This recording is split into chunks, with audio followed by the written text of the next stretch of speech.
Yo, what's up, family? Before we start the video, please leave a like, subscribe, and share to any and everyone that you can, just so we can get out there a little bit more. With that being said, let's get right into the video. The Boston Celtics definitely scared us a little bit, but last night they came away with an overtime win against the Detroit Pistons. The Pistons fought hard all night and made the Celtics have to play their best ball in the second half to win after being down 19 at half. Even though the game shouldn't have been that close, the Celtics did some really impressive things when it pertains to the usage of Jayson Tatum and Kristaps Porzingis. So with that being said, let's get right into the film. I'm not going to speak on this for too long because I have extensively in the past. If you want to see more about this topic, I'll drop the link in the description. But the only thing I think Tatum could have did better in this great game he had was, again, not settle. He went 2 for 11 from 3 this game, and some of these are good ones, but the multiple contested threes he's taken over Wiseman and Duren when he can easily make them pay with his handle, speed, and strength, as I'll show you later, just taints his efficiency sometimes. But the positives certainly outweigh the negatives for him last night. And in the possessions that Tatum got good looks on, I think the Celtics did a really good job of something I've been wanting them to do for a long time,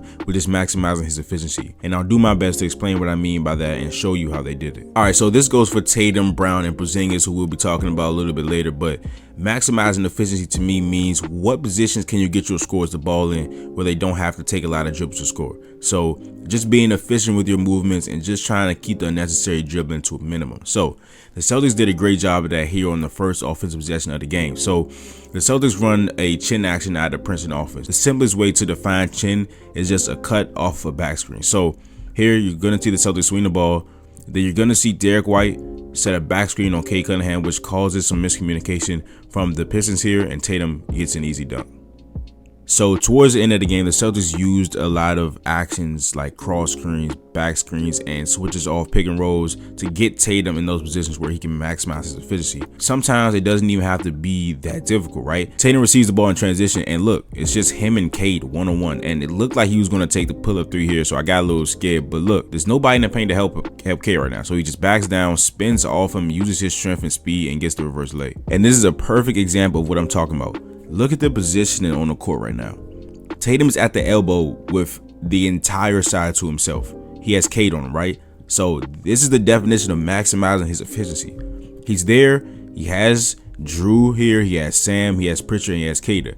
3 spacers and an offensive rebounder and a guy in the dunker spot if Duren comes and helps. Look how easy this is. 1 dribble, 2 dribble, bump, easy layup. All right, so here's another perfect example of maximizing his efficiency, and the best way to do this is to get that player off ball. Now, Tatum had tendencies in this game, and his playmaking leap over the years has honestly been just great to see. And you still want Tatum to handle the ball sometimes on hot pick and rolls and just see what his gravity leads him to do for himself and his teammates. But in these situations, right, so the Celtics go the first possession of the second half, they go right back to chin action, right? They swing it around to Al Horford. White sets a back screen again on Cade Cunningham. And Tatum just pushes Ivy to where he wants him to be. Moves him out the way, slaps the ball, you know it's time to go in the post. A little shimmy, 1 dribble, step through move, easy layup. All right, so here we are again. Tatum is the inbounder, and right off the inbound, there's no swing, no nothing.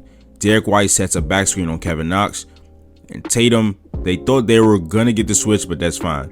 But even though Tatum does not hit this shot, that's bump 1 dribble into a mid-range. That's exactly what we want from him. And sometimes you don't have to do all that extra stuff, right? So Tatum has gotten a couple easy buckets. He's gotten some open looks in the positions where you want him to. And this is why at the top, I was like, those contested threes over Wiseman and Duren. He shouldn't need to do this because look, this is Jalen Duren, right? This is one of the strongest guys in this league. He killed us on the offensive glass. He's a hustler. He always plays hard, right? But this is what happens when Tatum doesn't settle. He sets him up, does a little in and out, boom. Hits him with the shoulder, and Duren is out of play, and he gets an and 1. He should never have to take 3 contested threes over James Wiseman or 2 contested threes over Jalen Duren when he can put his shoulder into one of the strongest young guys in this league and get an and 1. Again, just using his strength, not settling. Look, and you have 2 guys like Tatum and Brown in transition, it is trouble for the opposing team. All right, so here we go again. So this possession has been kind of wonky, right? And we're down to 9 seconds on the shot clock. Tatum catches the ball, looks at it for 1 second, and he's automatically going, right? He's not settling in this situation. Now, the spacing is kind of clunky with Cade and Porzingis in the paint. But again, Tatum not settling, his strength, speed, and handle. Watch this move right here. Bump. it's over. When Tatum just goes full steam and puts his shoulder into his defender, it's over. And then he makes an extremely tough and one, getting it up and over 2 defenders. Again, this did not result in a basket, but this is the type of things you want from Tatum, right? So sets the back screen for White this time, but it's a decoy, right? Ivy has seen this like about 5 times this game so far, right? They've been about 3 miscommunications on it. So Ivy's sitting there focused on how he's gonna play this screen, right? So he's sitting there and Tatum just goes right off. Duren is a step behind now because they're expecting some switch or something to happen on the back screen. But Tatum comes out, gets a little step on Duren and shoots the mid-range. He misses, but that's the type of shots that we want him to take. Here you see everybody, and then you see Cade and Tatum, right? Again, he's one-on-one with Cade in transition. They're the only one back, right? So what does Tatum do? Move Cade out of the way, get post-up position, right? Slaps the ball. The thing about maximizing his efficiency, it's a great spot to get him the ball in. And a lot of these clips has been 1 or 2 dribbles, and he's either taking the mid-range or he's driving. Here he does take about 3 to 4 dribbles, but he's not wasting, he's not using unnecessary dribble moves. He's not going east and west or side to side, right? All these are getting closer to the basket and is forcing Cade under the basket even more, and he takes his 2 steps and lays it in. Now, one thing I will say, there was some times where he would go up with that layup, the finesse finish, instead of dunking the ball or going extra strong. After the game, it came out that the ankle that Tatum injured in the Warriors game was still swollen, so that's probably the reason why his explosion wasn't there for the most part as far as dunking the ball, but he was still great tonight. All right, so here the Celtics go to a little horns action. We get into Kristaps, and then Tatum's gonna set the flare screen for Derek White. Looks like a decoy, gets them to switch, and look at this. This is beautiful right here. This is exactly what you want to see with the game on the line, right? Tatum near the free throw line, one-on-one, right? So Tatum gets it here. He's going to jab, 1 dribble, spin move. It's over, right? And again, I want him to go up stronger than what he did here. Cade made an incredible play, right? He was just a half second too late, but Tatum gets a spin move and gets the layup off the goaltend. Now on to Porzingis, who has just been absurd this year in certain areas. Please just listen to some of these numbers. As of right now, he's the most efficient post-up player as far as points per possession since they started tracking the stat. He's just under 1.5 points per possession. He's 63% on turnaround jumpers this year, 100% on turnaround bank shots, and he loves the center of the floor, being that he shoots an excellent 64% on 180 attempts. Having the 7-3 guy that can score inside in the post area and can go out and shoot those pick and pop threes and put the ball on the floor in any situation is just the ultimate weapon. And when there is no defense for what he does, what can you do as a defense, right? They swing the ball to Drew, and this is just death. There's nothing you can do at this point. He has Kevin Knox sealed, and he has 4 spacers. There's nothing you can do. You can help all you want. It really doesn't matter at this point. He gets the ball there and he scores easily. All right, so here we in semi-transition after the missed shot. Him and Tatum goes to the pick and roll. And again, no dribbles, no nothing. Throw it up to the big man and he's going to finish. All right, so there's a couple things I want to talk about in this specific clip, right? So the Pistons are a big team on their backline with like guys like Wiseman and Duren. Isaiah Stewart was not here, so that does make them a little smaller. But for the majority of this night, Porzingis was guarded by smaller guys. So here, the initial defender on him here is Isaiah Livers, right? Him and Pritchard go to a high screen and roll, right? And look, these 3 guys are just here because we already know the ball is going to Porzingis, right? This play is for Porzingis, right? So he gets the pick and pop. He gets it here, right? We want to maximize his efficiency. Why give it to him out here when Alec Burks is checking him? Is a guy he can just shoot right over, right? No, gives it back to get deeper post position.